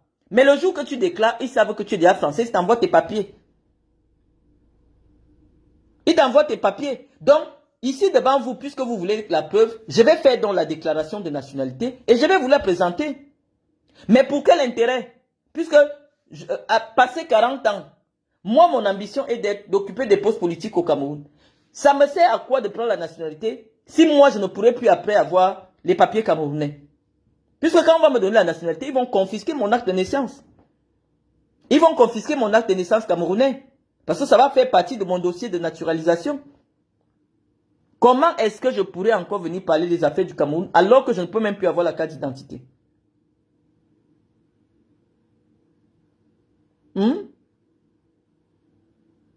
Quelqu'un me dit, Raoul Stéphane, j'ai faim, vous me conseillez quel McDonald's? Je vous assure que si je n'avais pas eu ma société, j'aurais postulé chez McDonald's.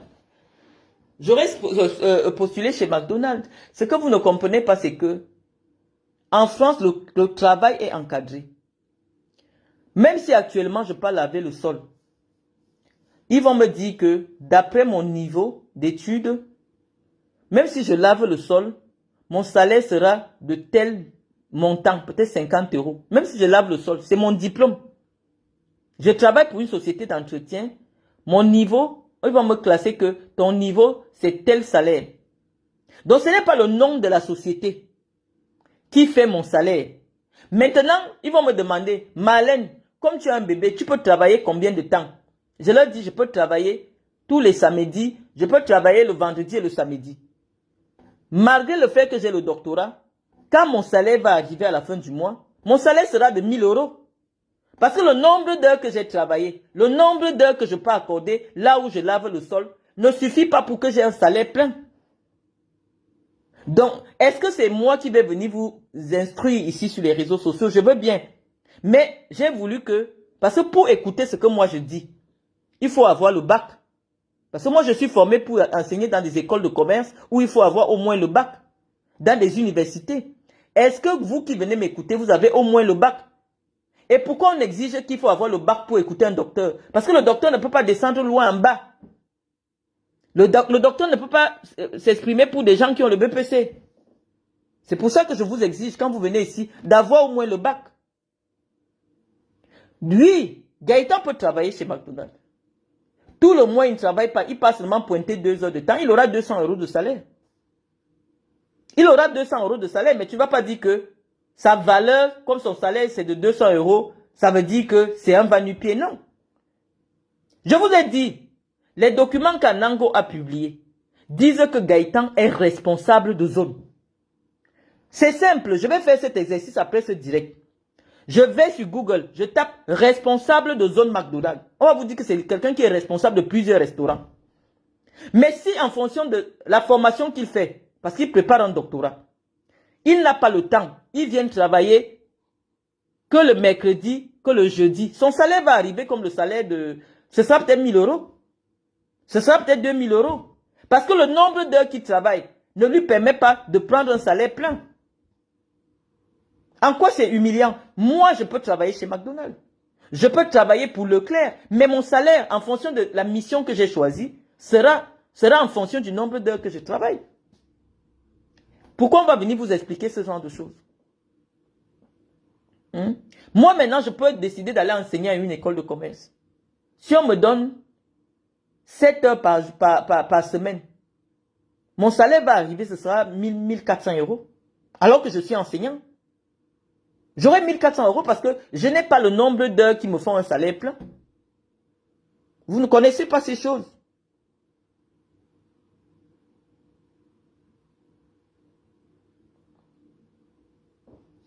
Vous êtes des illettrés. On dit que Gaëtan est responsable de zone. Ça veut dire que au moins 3 ou 4 restaurants. Responsable de zone. Responsable de zone. Tape sur Google. C'est quoi son travail? On dit que c'est lui l'ambassadeur de la marque. Ça veut dire que partout où on fait la publicité de la marque, c'est lui. Je vais vous capturer ça tout à l'heure après le direct. Non. Un gars à 29 ans qui est déjà à ce point de responsabilité, ce n'est pas n'importe qui. Et l'enfant est assis. Moi, je l'ai trouvé, il était d'abord héritier de son grand-père, Pierre Joly, qui est décédé. Les maisons partout. L'enfant a sorti près de 40 millions pour m'épouser. Il m'a encore donné même encore 55 millions que voilà pour tes activités au Cameroun. Fais ton petit commerce, fais quelque chose. Vous me parlez de quoi? L'enfant n'a pas 35 ans, il n'a même pas 32 ans. Je dois venir rougir par rapport à vous. Je dois venir rougir sur Facebook. Est-ce que je vous ai montré les comptes de Gaëtan? Oui. Est-ce que vous avez vu les 1 200 €? Est-ce que vous l'avez vu au découvert? Non, vous n'avez pas vu le compte de Gaëtan en découvert. Vous avez vu que Gaëtan, sur son compte, il y a les virements de 15 000 € à mes enfants. Les virements de 20 000 € à mes enfants. Vous avez vu des transactions de près de 150 000 €. Même s'il est au chômage, quelqu'un qui a 100 millions dans son compte, c'est votre égal. Un petit garçon de moins de 35 ans qui a 100 millions dans son compte, est-ce que c'est votre égal? Je vous ai montré ces titres de propriété. Est-ce que c'est votre égal? Pour dire que tu es venu nous le présenter comme étant, non. C'est mon mariage, je n'ai jamais parlé de Gaëtan. La seule fois que je présente Gaëtan, c'est quand je dis que les ENAC sont venus. ENAC, ça veut dire les gens qui sont à l'ENACO, à l'école nationale de commerce ou à l'école nationale d'administration. On les appelle les ENAC. Et effectivement, il a fait l'ENACO. Donc c'était un ENAC. C'est la seule fois que j'ai parlé de lui. Je n'ai plus jamais parlé de Gaëtan. Je pense que pendant 3 ans, tout le monde savait que je suis séparé de Gaëtan. Je n'ai jamais parlé de Gaëtan. Lorsque je me marie avec lui, il est chef d'équipe formateur. Et aujourd'hui, Anango publie un document, on dit qu'il est responsable de zone. Peut-être moi-même, je ne savais pas. Responsable de zone, c'est le patron d'une zone commerciale. En quoi c'est humiliant? S'il n'a pas le temps, par rapport au doctorat qu'il prépare, il n'a pas le temps. Je parle là maintenant, il n'est pas là. Il n'a pas le temps. Mais la formation qu'il fait, le diplôme qu'il fait, impose qu'il soit en entreprise. Hein? Il est en train de préparer un DBA comme moi. Donc, en réalité, est-ce que j'ai à rougir de vous? Je vous ai montré son bac. Je vous ai dit, c'est quelqu'un qui a fait gestion d'entreprise, comptabilité, gestion d'entreprise. Donc, à partir du bac, voilà ce qu'il fait. Il a fait les masters, il a fait machin, et actuellement, il prépare son DBA. Donc, pourquoi je dois venir rougir? Parce qu'on dit que mon mari, le temps qu'il doit accorder au travail n'est pas encore suffisant, parce qu'il prépare une thèse de doctorat. Pourquoi je dois venir rougir avec vous? Si on vous avait dit qu'il a le CAP, oui, vous avez dit que Marlène, tu as au moins le bac, on a prouvé. Comment tu vis avec quelqu'un qui a le CAP? Je vous ai prouvé que mon époux a un bac qui dépasse mon bac. Le bac de mon époux, c'est comptabilité et gestion d'entreprise. Ça veut dire que, comme moi, je sais que je suis faible en calcul, j'ai eu 4 sur 20 en mathématiques. Je dois chercher quelqu'un qui peut gérer mon entreprise, qui peut m'apprendre comment gérer l'entreprise, qui connaît mieux la comptabilité. Parce qu'à la base, lui, son diplôme, c'est le diplôme que les comptables obtiennent. Donc, il connaît mieux la comptabilité, donc j'ai besoin de son intelligence. Je ne fais rien, toute mon entreprise, c'est Gaëtan qui fait tout. Je vous l'ai expliqué. Que je travaille avec mon mari, il n'y a pas un papier, des déclarations, toutes mes déclarations fiscales, c'est Gaëtan qui fait ça, parce qu'il connaît mieux que moi. Tu peux avoir des diplômes, moi je connais le droit, parce que lui n'a pas étudié le droit, et lui il connaît la fiscalité, il connaît des choses, il sait le faire mieux que moi, donc nous sommes complémentaires. Ça vous fait mal où? Si j'avais rencontré quelqu'un qui a un CAP en plomberie, vous avez dit que oui, vraiment, les filles boules et le blanc, parce que seulement le blanc, et une femme qui est docteur, elle ne peut pas prendre quelqu'un qui a le CAP en plomberie. Non, je suis chef d'entreprise. Ça, c'est prouvé. Je suis chef d'entreprise. Hein? Une entreprise française, pas les intermédiatistes qui étaient une entreprise camerounaise installée en France. J'ai une entreprise française.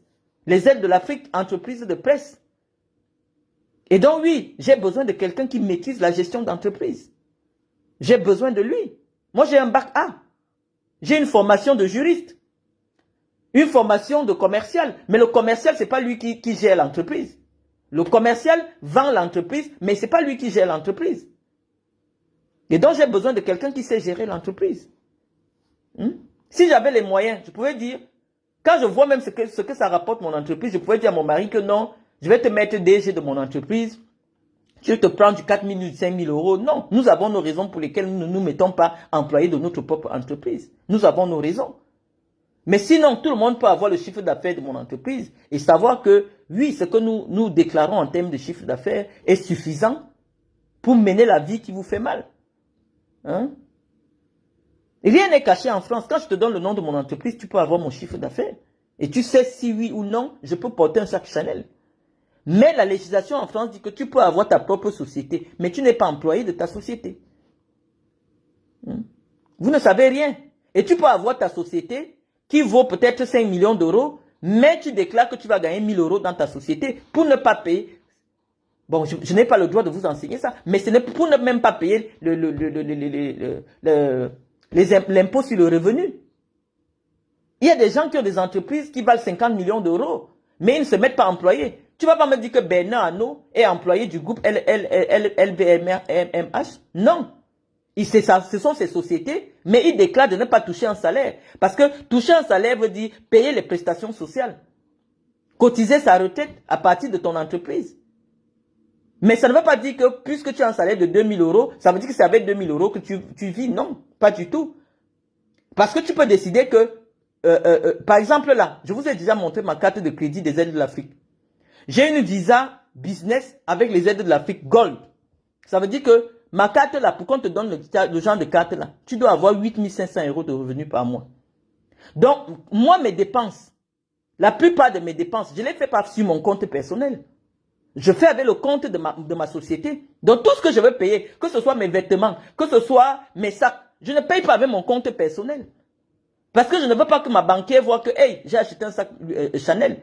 Quand j'aurai besoin d'un crédit, un jour, elle va voir le genre de dépenses que je fais, elle va savoir que je suis dépensière. Donc, j'achète avec ma carte d'entreprise.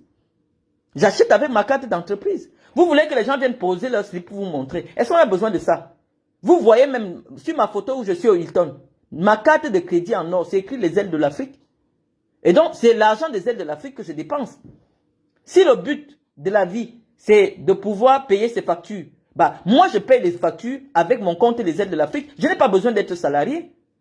Si moi, j'ai accès au compte des aides de l'Afrique, pourquoi j'ai encore besoin d'être salarié des aides de l'Afrique? Et si sur le compte des aides de l'Afrique, on trouve qu'il y a 400 000 euros chaque année et que je dépense, je ne rends de compte à personne sauf au fisc français. Je n'ai de compte à rendre à personne. Je ne touche pas les aides, je ne touche pas le RSA, je ne touche rien. Même la CAF ne peut rien me demander. Je ne suis pas allocataire chez eux. Ils ne peuvent rien me demander. La seule personne qui me pose des questions en France, c'est le fisc. Que oui, on voit que vous avez eu des transactions sur votre compte bancaire de près de 400 000 euros. Déclaré. Ce qui est à payer, je paye. Mais moi, en tant que personne physique, j'ai rien à déclarer. Je suis pas employé en France. Pourquoi ces choses sont si compliquées pour vous? Je vous dis qu'une personne qui ne peut pas avoir ma vie. Vous m'avez vu, chaque année, quand j'étais au Cameroun, je venais ici au moins 2 fois. Chaque année, je suis venu 2 fois, avec mes enfants, mon tas d'enfants et tout ça. Et je vous ai dit depuis longtemps que mon association reçoit de l'argent de ceux qui payent des hauts impôts en France. Rien que les McDonald's que vous dites là. On vous dit qu'un McDonald's fait 5 millions de chiffre d'affaires. Et la loi dit que si McDonald's me donne même 50 000 euros, il y a 50 000 euros en moins sur ses impôts. Donc oui, je vais chez les patrons, je vais vers les patrons de McDonald's. Je vais vers les patrons des entreprises pour me financer. Votre problème, il est quoi? Maintenant, vous sortez les documents. Oh, elle a demandé l'asile. Oh, elle est venue parler de politique pour demander l'asile. Oui, il faut se protéger. Il faut se protéger. Mais je suis entre le marteau et l'enclume. Si je prends la nationalité française maintenant, ils vont confisquer mon acte de naissance camerounais. Comment je vais faire pour avoir encore les papiers du Cameroun? Comment je vais faire pour voter? C'est vous qui êtes dans l'imposture, Sandy. Toi, tu te mets dans la rue, alors que tu as déjà pris la nationalité anglaise, tu ne peux même pas voter. Serge Anango ne peut pas voter. Kamwa est français, il a même déjà été policier pour la France. Il ne peut pas voter. Vous envoyez les gens dans la rue, alors que vous, le seul élément essentiel, moi aujourd'hui, j'ai ma carte de séjour, j'ai ma carte d'identité, mon passeport, je peux voter. Donc ma voix compte. Vous venez vous asseoir que vous parlez de la politique du Cameroun, alors que vous n'avez plus la nationalité camerounaise. Laissez les Camerounais parler des problèmes de leur pays. Moi, je suis camerounaise et fière de l'être. Guylaine Chapuis vient parler de la politique. Elle dit qu'elle est la bête de la République. Est-ce qu'elle peut voter? Est-ce qu'elle peut avoir la carte d'identité? Non, elle ne peut pas avoir la carte d'identité.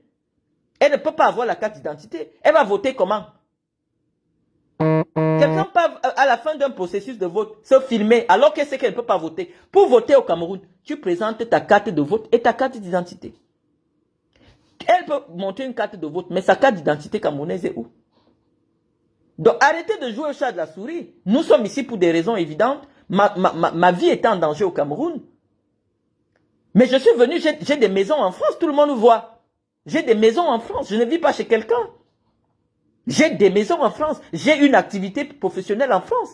Je paye des impôts en France, donc c'est un droit.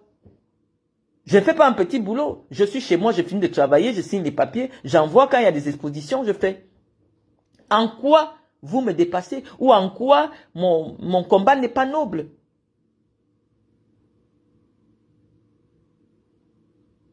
Donc moi je veux comprendre. Je veux comprendre, Sandy de Boston. Toi tu ne peux plus voter. Tu peux parler de Kamto tous les jours, mais ta voix tu ne pourras jamais la donner à Kamto. Parce que tu n'as pas la carte d'électeur. Envoyez les gens prendre les cartes d'électeur, mais vous-même vous êtes incapable d'avoir des cartes d'électeur. Moi j'ai une carte d'électrice. Toi tu n'as pas la carte d'électeur et tu penses que tu es plus légitime que moi. Moi je veux bien comprendre ton raisonnement. Sandy de Boston. Moi, je veux comprendre ton raisonnement. Vous dites que vous allez me harceler pour que je ne parle plus de politique. Mais moi, j'ai le droit de vote dans mon pays. Fait, on voit. Pourquoi les Bamileke viennent me combattre? Je dis que mon frère, mon père, mon oncle. Quand je dis mon oncle, c'est vraiment la famille. Le jour qu'on va enterrer la mère de Chantal Biya, la seule personne étrangère à la famille, il y avait Paul Biya, il y avait Chantal, il y avait Franck, il y avait mon père. Lorsqu'on met l'épouse de la mère de Chantal dans le caveau, mon père était présent. Mon père était présent. Mon père a été très très proche.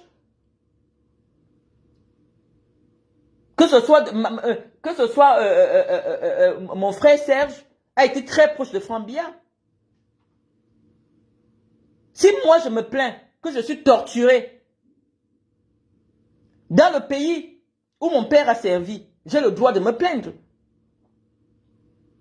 Ce n'est pas moi qu'on doit fragiliser parce que j'ai une fondation. Ce n'est pas moi qu'on doit fragiliser parce que je vais être président de la FECAFOOT.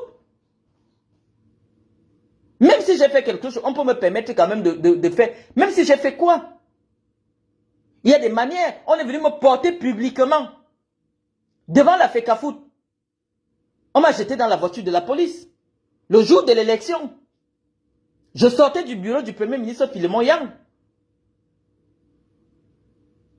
C'est des choses qui ne sont pas anodines dans un pays qui pense que on doit valoriser des jeunes femmes qui essaient de faire quelque chose. Je suis la première femme à avoir été candidate. Pour une fois, la première dame disait, ah, ça veut dire que les femmes camerounaises évoluent quand même. Non. Ça a été l'occasion pour m'humilier. Je fais la fondation, on vient m'humilier publiquement. Et lorsque je vois des éléments, je vois que mon enquête ne bouge pas, je comprends que ça vient en haut d'un lieu très élevé. Je dois me plaindre.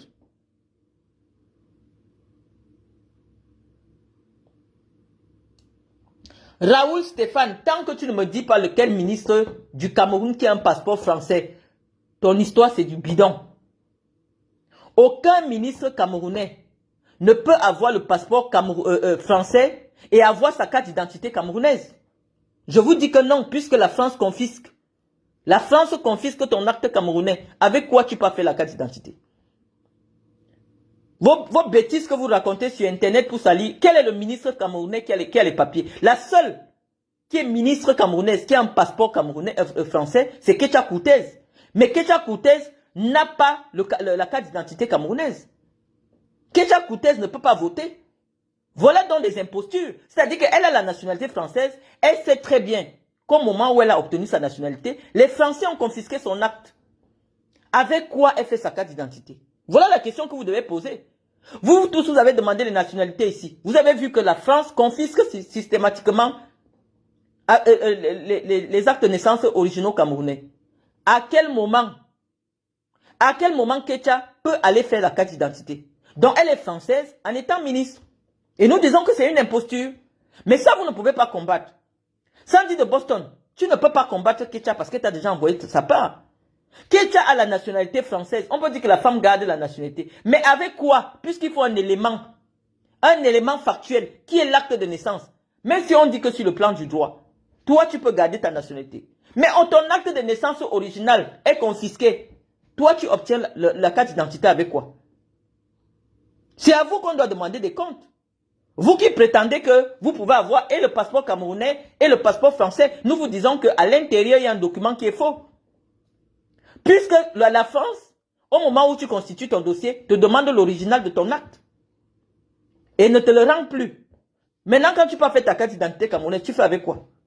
Puisqu'il faut l'original là-bas, l'original de cet acte que la France a confisqué. Tu fais avec quoi? C'est vous qui êtes dans le faux. Moi, je ne fais pas le faux. Si je n'ai pas fait le combat, ce n'est pas maintenant que j'irai refaire un acte de naissance parce que je veux jongler avec la loi au Cameroun. Oui, la loi de 68 me donne le droit de garder ma nationalité. Mais il y a un élément factuel que je n'aurai plus. C'est mon acte de naissance. Dès que je le donne à l'administration camerounaise, même si mon passeport expire maintenant, je ne peux pas faire un passeport parce qu'il me faut mon acte de naissance original. Je vais faire comment pour avoir le passeport camerounais? Je vais faire comment? Et nous, on vous dit que c'est vous qui êtes dans le faux. Comme vous n'avez pas peur de fabriquer les documents camerounais, vous fabriquez encore notre acte de naissance camerounais. C'est avec ça que vous jonglez l'administration. Mais sur le plan du droit, même si c'est encore, on reproduit votre acte de naissance, dès lors que ce n'est pas l'acte original, c'est déjà un faux. Vous faites les faux actes. Moi, je ne fais pas les faux actes. Je vous ai dit, les boulous ont un problème avec les documents. Nous respectons les documents. C'est pour ça que moi, je n'ai pas peur de publier mon document. Parce que je sais qu'il est vrai. Je n'ai jamais peur de publier mon document. Je le publie. Parce que c'est un vrai document. Vous avez peur de publier les documents parce que c'est des faux documents. Comment tu fais?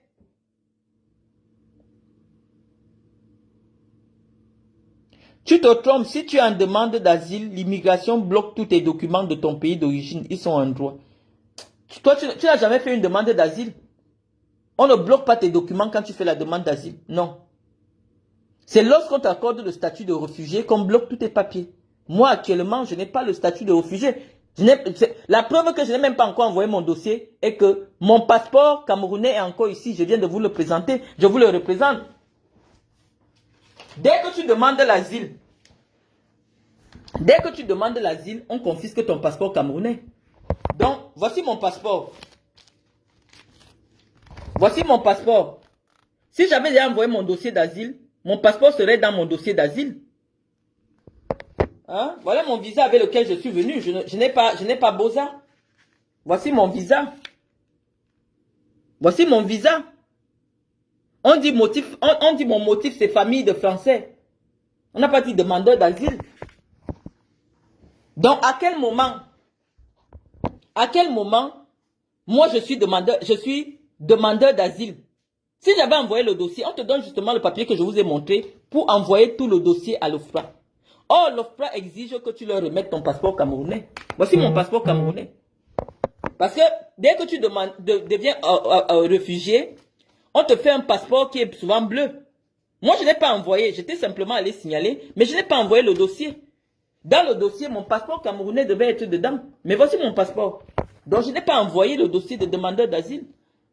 J'avais fait simplement ce qu'on appelle un signalement. Mais le dossier dans lequel devait être l'original de mon passeport, l'original de mon acte de naissance, l'original de tout, justement, je n'ai pas envoyé. Si j'ai encore en ma possession ces documents, ça signifie simplement que je n'ai pas envoyé le dossier à Paris. Je n'ai pas envoyé mon dossier à Paris. J'ai encore mon passeport. Je suis allé faire un signalement, ça c'est vrai, à la préfecture. Lorsque Boris Bertol nous informe que les services secrets camerounais sont à ma recherche pour me tuer, je devais aller signaler aux autorités françaises que je suis en danger. Mais le dossier même à l'OFPRA pour obtenir le statut de réfugié, comme je vous le dis, je n'ai pas envoyé. Toi-même, Rodrigue Changa, je dis que quand tu envoies le dossier, tu envoies avec les originaux. Vous êtes trop stupide. On envoie l'original du passeport, l'original de l'acte. Maintenant, on va te renvoyer ça lorsqu'on te donne le statut de réfugié. Donc, une personne qui a demandé l'asile, en mars, ne peut pas avoir aujourd'hui, en août, son statut de réfugié politique. C'est une procédure qui prend environ 6 mois. Donc, vous n'avez pas raison. Et ma carte de séjour devait avoir l'adresse de l'asile. Or, on voit bien que ma carte de séjour, c'est mon adresse. Donc, mon adresse est ici. Les documents de Gaëtan qu'il a publiés, les bulletins de salaire sont des faux bulletins de salaire, les amis. Gaëtan ne travaille pas au McDonald's Pont-de-Pierre comme il a affiché sur les documents. Ce sont des faux documents. Et le document du fisc, il doit avoir un Bamileke qui travaille aux impôts, qui lui a fourni la déclaration des impôts que Gaëtan a faite de 2022, où il déclare que Gaëtan a donné 55 millions à mon association. Donc Gaëtan, ayant fait le virement avec le reçu de don et le reçu de virement des 55 millions sur le compte de mon association, le Bamileke qui travaille à cet endroit où on m'a confirmé que c'est une femme Bamileke qui le fait, et cette femme Bamileke est sur ma page. La femme Bamileke qui sort mes documents administratifs est sur ma page. Elle me suit et c'est elle qui part contacter les personnes qui sont contre moi pour me publier. Donc, les petits doivent comprendre qu'en réalité, moi je suis au cœur d'un combat tribal. Je ne sais pas pourquoi je peux devenir une petite moi, quelqu'un qui, d'après vous, ne vaut pas grand-chose. Vous allez dans les administrations, vous mettez vos métiers en danger.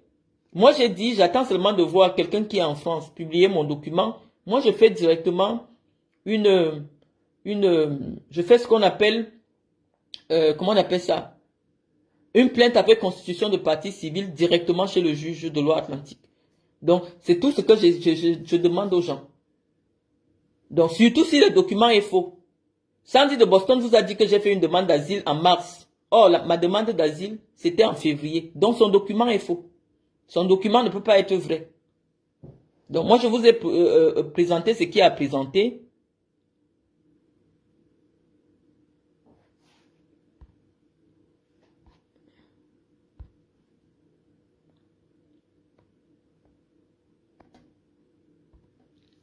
Je vous ai présenté ce qu'il y avait à présenter. Maintenant, si vous estimez que votre combat, ça va être sur moi, je vais vous faire beaucoup de mal. Je vais vous faire beaucoup de mal parce que moi, ma personne physique ne représente pas grand-chose.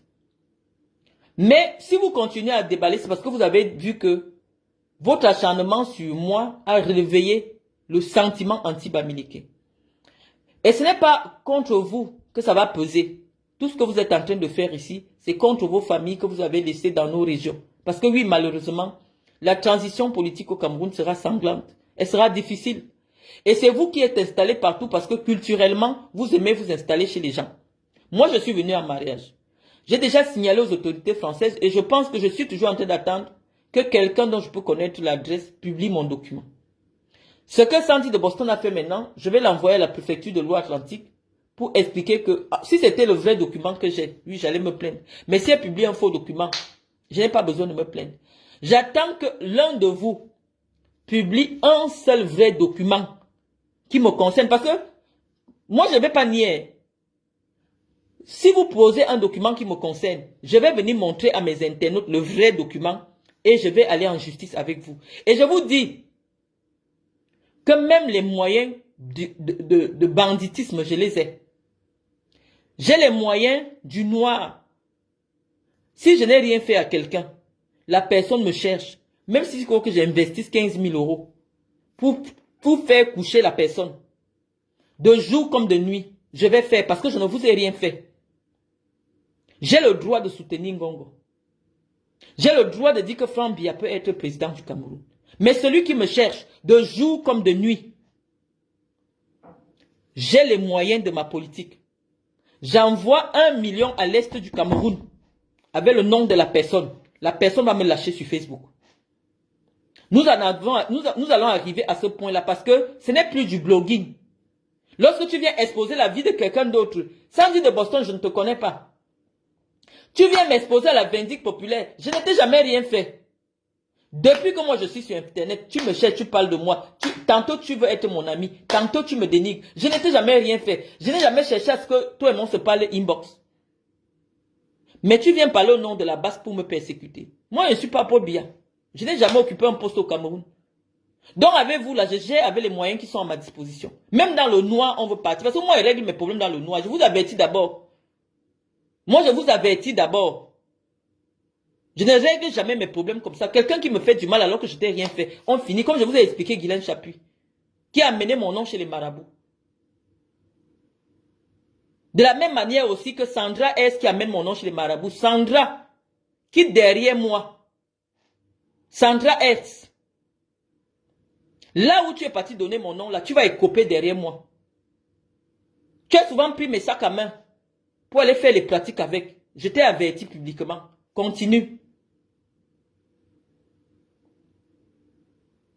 Comme tu gonfles là, tu ne sais pas pourquoi tu gonfles là. Je vais t'envoyer l'eau du cadavre. Tu vas confirmer. Quitte derrière moi.